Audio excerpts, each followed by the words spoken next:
60 বছর 70 বছর 50 বছরের হায়াতটা দিছেন। ওনারে আল্লাহ দয়া করে দিছেন যে দেখ তোরে একটু সময় দিলাম, দেখো না আখিরাতটা সাজাইতে পারো কিনা, জান্নাতটা মিলাইতে পারো কিনা।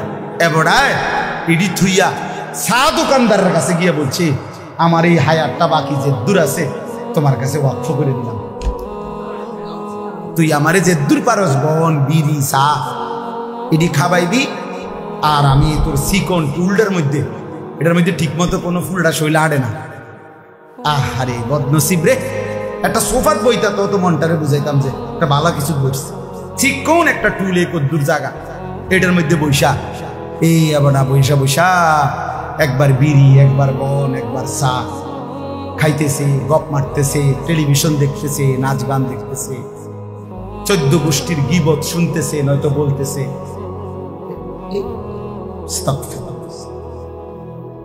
ইনসাফ করা উচিত।